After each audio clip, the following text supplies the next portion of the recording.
Clasificación B, bajo supervisión de un adulto.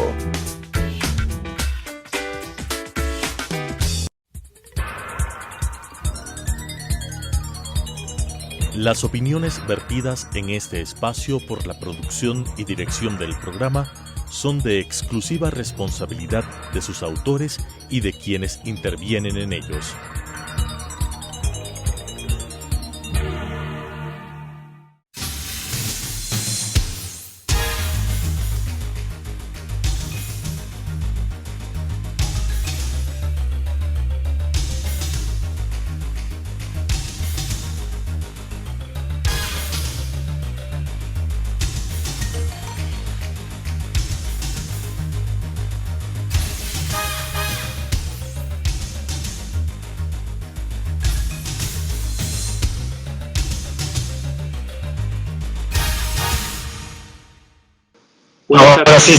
Ahora sí estamos. Buenas tardes, amigos, amigas. Este es Debate Jurídico, el programa del Colegio de Abogados de Pichinche, de la Facultad de Jurisprudencia de la Universidad Central del Ecuador. El día de hoy tenemos el honor de contar con un querido amigo, un gran profesor, además de Criminología y Derecho Penal, con quien nos conocimos hace muchos años en la Universidad de Buenos Aires y a quien además respeto muchísimo, tanto como persona como académico. El doctor Gabriel Ignacio Anitua. Iñaki, ¿cómo estás? Qué gusto tenerte con nosotros.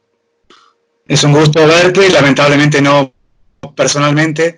Guardo muy gratos recuerdos de los amigos ecuatorianos, la Universidad Central y de las cosas que hemos hecho juntos. Bueno, y que seguimos haciendo, porque de hecho eres profesor del Máster de Derecho Penal de la Universidad Central, así que tenemos el gusto de tenerte como profesor de nuestra casa de estudios. Iñaki, ¿hacia dónde va el penalismo, hacia dónde va el derecho penal en Latinoamérica?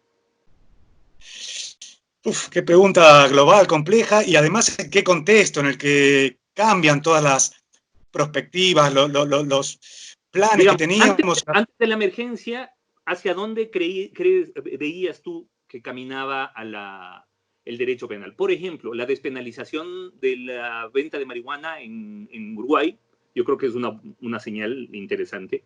El cuestionamiento que desde la criminología crítica se ha realizado a la cárcel como única medida de represión penal, y yo creo que es también interesante. Pero ¿tú ves que vamos hacia un sistema penal un poco más garantista o todo lo contrario? La verdad es que no lo sé. Puedo decir desde una posición prescriptiva lo que a mí me gustaría.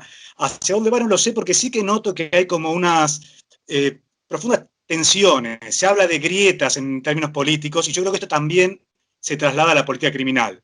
Observamos lo que señalabas como buen criterio de líneas político-criminales más humanistas y que tengan en cuenta los bienes jurídicos y el sufrimiento de las personas, pero también tenemos tendencias del lado opuesto, mucho más represivas, punitivistas, que están en un conflicto que no sé para dónde, o sea, sé para dónde quiero que se tenga que resolver, pero no sé a dónde se va a resolver en definitiva.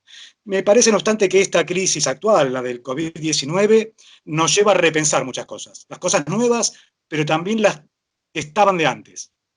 Tú mencionabas muy claramente las críticas que hacía la criminología crítica, pero no solo la criminología crítica a el mundo del encierro, vinculado con el hacinamiento, la sobrepoblación, que es una característica especialmente latinoamericana, y los circuitos cerrados propios de las cárceles. Esto hoy cobra más vigencia que nunca. Está mucho más presente esa crítica. Es decir, hey, aquí aparece otro ingrediente, la cuestión sanitaria, que nos señala los problemas hacia los derechos humanos de esa forma de castigar. Esto nos obliga a repensar cosas que quizás ya estaban siendo pensadas, pero con una urgencia que hace difícil el razonamiento fino. ¿Hacia dónde? Oye, hablando de criminología crítica, ¿podemos decir que todavía está en vigencia el pensamiento crítico en la criminología o como que tuvo su ola y pasó un poco digamos que pasó un poco de moda? Yo creo que tiene mucha vigencia. En dos vías. Por un lado, como pensamiento crítico, teórico, académico, y sobre todo en nuestros países, donde necesitamos no solo del momento empírico describir qué pasa, sino también teoría, y teoría crítica para cambiar eso que estamos describiendo, pero también tiene otra influencia más sutil, si se quiere, y que a veces no se reconoce como parte de la criminología crítica. Cuando hablamos de alternativas a la prisión, el movimiento de las víctimas, el feminismo, todo esto es en gran medida una consecuencia de avances de la criminología crítica, que a veces no se aceptan como la criminología crítica, porque a veces el feminismo suele ser punitivista, las alternativas o composiciones pasan por otro lado, pero o el peso de las víctimas también. Pero todo esto surge sin duda de reflexiones de la criminología crítica. Y yo creo que es valioso reconocerlo también, decir, cuidado, que aquí empezamos nosotros a tocar estos temas. Estas nuevas tendencias, por ejemplo, la criminología feminista, que me parece además que ha tenido una aportación importantísima en los últimos años de la criminología, o la ecocriminología, que está un poco que también está un poco apareciendo y un poco en boga, nos obligan a replantearnos los paradigmas del sistema penal. ¿Tú crees que aquí después, además, hoy por hoy, a propósito de esta emergencia, creo que todos los países están preguntándose qué hacer con los presos, si mantenerlos ahí, mandar un grupo a sus casas o cuál es la solución? ¿Cómo le ves tú? ¿Cuál crees tú que debería ser el enfoque del sistema penal en tiempos de emergencia? Es una gran pregunta que tendríamos que hacernos todos, evidentemente, sobre todo tomando en cuenta estas situaciones de urgencia. La cuestión de la cárcel es una prioridad. Es una bomba de tiempo realmente desde un punto de vista sanitario, y tenemos que enfocar esto tal vez no con una gran teoría, sino con pequeñas problemáticas. La sobrepoblación es una, ¿sí? Esto que tú lo mencionaste, hay que reducirlo. No podemos tener la tasa de sobrepoblación que tienen las cárceles latinoamericanas. Esto tiene que haber una tendencia... En Ecuador, en 10 años pasamos de 9.000 presos a 38.000. Es una locura, con cárceles similares, probablemente. Por supuesto. Es decir, hubo una ampliación de la infraestructura carcelaria, se construyeron nuevas cárceles, pero se las llenaron y ahora tenemos un problema de hacinamiento horroroso. Claramente. Y esto nos obliga a transformar, bueno, por un lado, soluciones de emergencia para hacer lugar ahí dentro de las cárceles, incluso para dar respuesta a las necesidades sanitarias, cierto aislamiento, tener distanciamiento entre unos y otros, pero también nos llevan entonces a preguntas más de fondo, como creo que es la que sugerías tú. Es decir, ¿está bien que la cárcel sea la única respuesta punitiva? ¿Está bien el programa político criminal? Todas las causas de mercado, diríamos, de drogas, demás, todo esto tendría que pasar por la respuesta punitiva, por la cárcel. Nos obliga a pensar otras cosas, lo que tendrían más que con la criminología, con la parte especial, diríamos, o incluso con la respuesta de los fundamentos, de la filosofía misma del derecho penal. Todo esto tiene que ser replanteado y me parece que la emergencia es una buena oportunidad para replantearlo. Bueno, pero ¿bajo qué criterios dejaríamos o se dejaría en libertad a personas que, por ejemplo, ya están sentenciadas, ya están condenadas? ¿Cuáles deberían, a tu criterio, ser los parámetros que se utilicen para determinar quién se queda dentro y quién sale? Acá hay como dos posturas, según lo veo yo, quizá con un viejo resabio analítico. Por un lado está lo que sugiere la Organización Mundial de la Salud, la misma Comisión y la Corte Interamericana de Derechos Humanos, que nos habla de los llamados grupos de riesgo sanitario. Personas mayores, personas con algún tipo de inmunodeficiencia, alguna enfermedad. ¿Cómo hacer que estas personas que tienen más riesgo de morir por la enfermedad no estén en esos lugares? Pero por el otro lado está lo que yo considero quizá más importante, que es no solo tomar en cuenta los grupos de riesgo sanitario, sino tener en cuenta que aún para atender mejor a esos grupos, muchos de quienes quizás son autores de delitos muy graves, violaciones, homicidios, y tal vez no estamos dispuestos socialmente, políticamente, a que salgan en libertad o vayan a sus casas. Por lo tanto, hay que dejar más espacio en las cárceles también para estas personas. Y aquí tenemos que repensar lo que decía antes de el programa criminalizador. Y quizás habría que liberar a otros grupos de población, más jóvenes, que estén por delitos que no tengan víctimas, por eso me refería antes a la cuestión de la droga, claramente, o delitos contra la propiedad de menor intensidad de violencia. Todo eso quizás permitiría una mayor descarcelación. Estoy pensando en otros grupos que no son de riesgo sanitario, pero que sería menos problemático que sean excarcelados. Y que son precisamente estos otros grupos los que explican la sobrepoblación penitenciaria en nuestra América. Normalmente todos los países a las personas que son encontrados responsables de homicidio, de violación, los envían a prisión igual. Donde hay un cambio es en esto otro, en el microtráfico de drogas, los delitos contra la propiedad de pequeña intensidad, digo, hurtos, robos de poca intensidad. Esto es donde en Holanda, por ejemplo, no van a prisión, y en otro tipo de medidas, o en Australia, o en otros países. Bueno, esto tendremos que repensarlo, y probablemente es lo que estoy queriendo sugerir. Dice, ¿por qué no liberamos a estos otros grupos de población? ¿Cómo lo podemos enfocar? De varias maneras. Por un lado, teniendo en cuenta la pena que les fue impuesta o la que les sería impuesta en caso de ser procesados. Si la pena no es muy alta, bueno, pensemos en una alternativa. Lo que en su momento, bueno, seguramente recordarás bien las discusiones de las primeras organizaciones internacionales de derecho penal. Decían, las penas de 6 meses no sirven para resocializar, no tienen ninguna utilidad, reemplazarlas con una pena condicional, una probation. Luego se extendió esto, en mi país, por ejemplo, es de 3 años de prisión. Podemos extenderlo a más. Pensemos en 5 años, en 6 años. Evidentemente en esa pena de 6 años no entran ni violaciones, ni homicidios, no, estamos hablando de otros delitos. Bien, a eso le podemos dar una prisión domiciliaria, una probation, otro tipo de medida que no sea la carcelaria. Y luego también especular lo que se llama libertad condicional, con la progresividad de la pena. Si ya están por salir o falta poco para que salgan, bien, se puede adelantar esta soltura. Si están por salir en este año, a mí me parece de sentido común casi liberarlos, porque no es liberarlos, van a ir a su casa a cumplir un confinamiento, entonces, y que seguramente va a durar todo este año. Entonces enviémoslo a su casa. Y si le quedan 2 años, tal vez también. Empezar con estas otras vías a desagotar las prisiones, que es lo urgente en este momento. Sí, bueno, lo que tú acabas de señalar hace un momento es verdad. Tenemos las cárceles en Latinoamérica que normalmente están hacinadas. Hoy, en tiempos de emergencia y de epidemia, son una bomba de tiempo. Y una bomba de tiempo que cualquier momento explota y bueno, que ya se está en diferentes países y en diferentes cárceles, pues ya se están dando amotinamientos y problemas.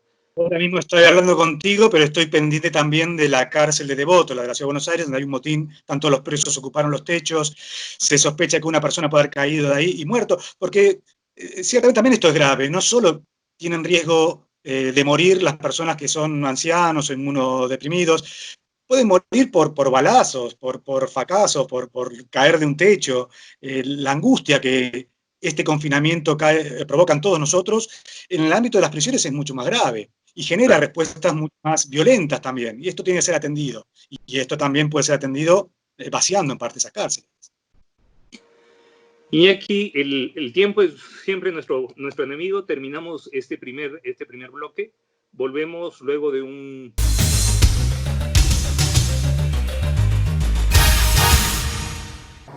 Adriana, cancélame todas las reuniones. No voy a ir a la oficina. Estoy con una jaqueca que no aguanto. ¡El jefe no viene!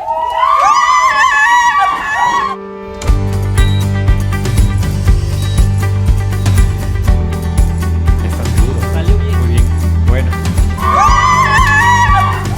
Cuanto antes vayas a Ecuasanitas, más rápido te curas. La empresa de medicina prepagada que cuida de ti. Ecuasanitas. Es bueno estar sano.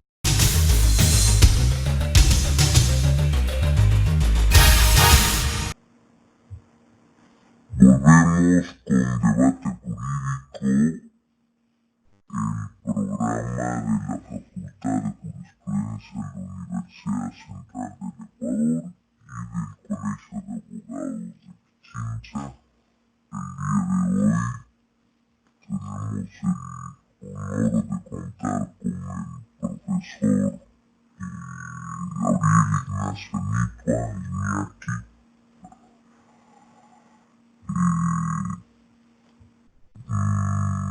experto en criminología, con quien estamos abordando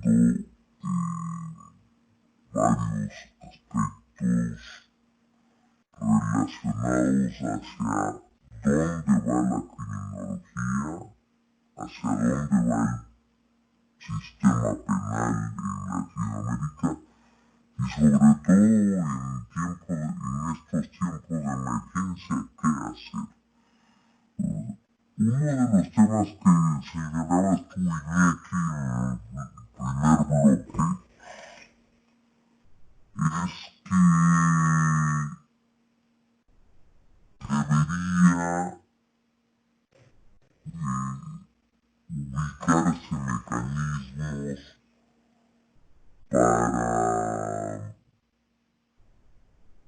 desalojar un poco nuestras cárceles. Y señalabas un poco cuáles podrían ser los parámetros.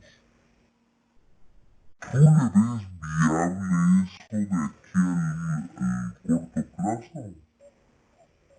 ¿O solo lo harán cuando ya empiece a morir la gente?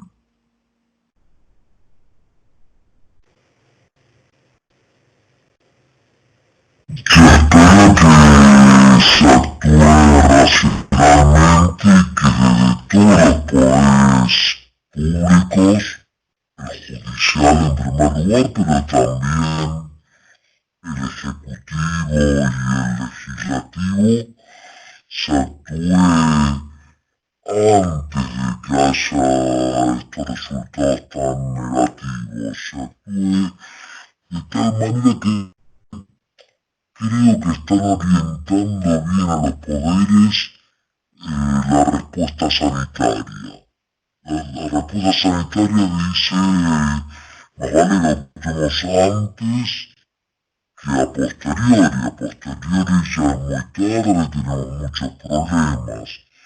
Esto también me parece que puede llevarnos a reflexionar políticamente en los sentidos más amplios y también político-criminalmente, o en materia de controles, si se quiere. Yo recordaba ahora algunos cursos que di con ustedes, muchos compañeros que me estarán escuchando recordarán cursos de historias, de teorías criminológicas que vimos ahí en Quito. Y hablamos muchas veces que emergencias sanitarias habían provocado consecuencias en los mecanismos de control. Las primeras grandes pestes dieron surgimiento a la propia respuesta punitiva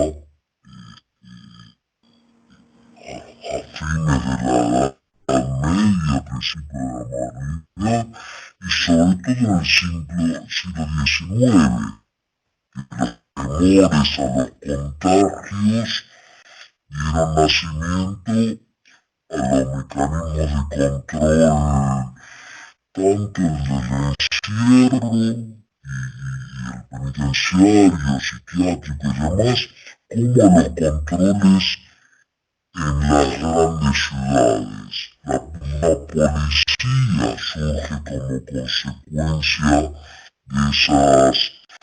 de esos temores a los contagios de entonces. Quizás ahora también nos lleve a pensar en nuevas formas de control, más racionales, más preventivas, que en parte responde a lo que me estás indicar, que sean antes y no después de que tengamos un mal. En ese sentido soy medianamente optimista. Tampoco puedo descartar que muchas de esas respuestas dadas a las crisis que mencioné antes fueron muy terribles en costos humanos. Y ahora también lo puede haber. No dejo de ser realista. Pero bueno, me parece un poco optimista. ¿Tú crees que la respuesta punitiva va a ser racionalizante? ¿O más bien vamos hacia un endurecimiento de los controles por la vía de las nuevas tecnologías? Que lo que acaba de pasar en Corea del Sur, la forma en que controlaron la epidemia, la verdad aterra, porque sí, fue muy irracional, muy pero terriblemente controlador.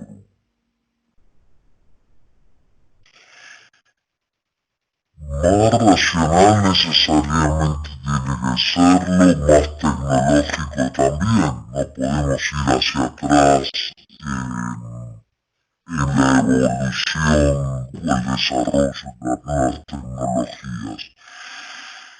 Lo de que sea más terrorífico o no depende en la medida de nosotros también, de los propios formados en las ciencias humanas y sobre todo jurídicas, que intentemos controlar esos controles, darle ya no racionalidad que la va a tener, sino respeto a la dignidad humana, algo de humanidad.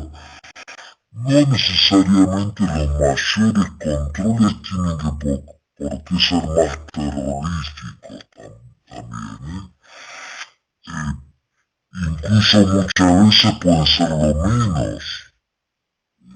Pensemos en su momento cuando pensaban en el control a través de la prisión contra la pena de muerte, por ejemplo, en los suplicios, que ciertamente afectaban más a la dignidad humana, más allá de los problemas que tiene la propia respuesta de la prisión.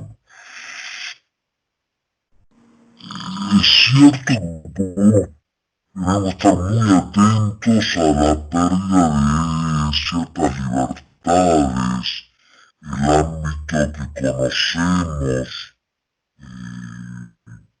quizá con una visión del siglo pasado de la intimidad. Y mucho de esto vamos a tener que ceder. Debemos estar muy atentos a de qué manera se cede sin perder eso que señalaba antes como la esencia del humano, lo que tiene que ver con la dignidad. Quizás algo se pierda en esta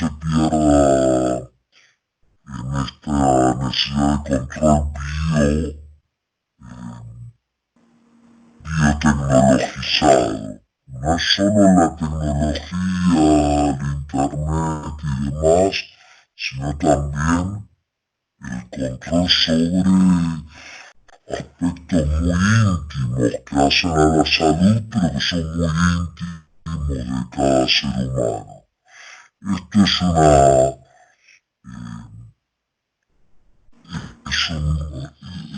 momento de quiebre que puede ir hacia lo peor, pero también puede ser moderado con las intervenciones de los juristas y de los políticos. Más vigilar y menos castigar.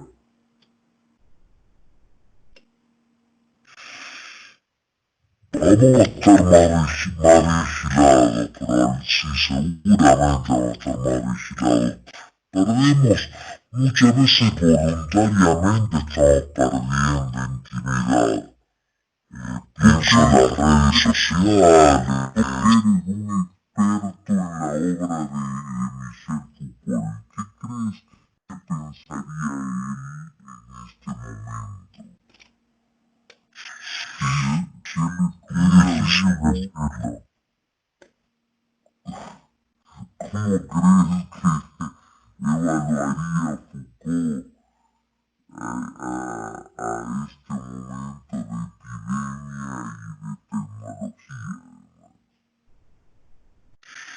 Hay dos aspectos que a él le llamarían mucho la atención, que tienen que ver por un lado con ese panoptismo social posibilitado o ampliado por las modernas tecnologías, y también con esta lógica del neoliberalismo que él comenzó a estudiar con cierto encantamiento, no tan críticamente, diríamos al final de su vida, antes de morir. Este neoliberalismo llegó hoy y con consecuencia... Las opiniones vertidas en este espacio por la producción y dirección del programa son de exclusiva responsabilidad de sus autores y de quienes intervienen en ellos.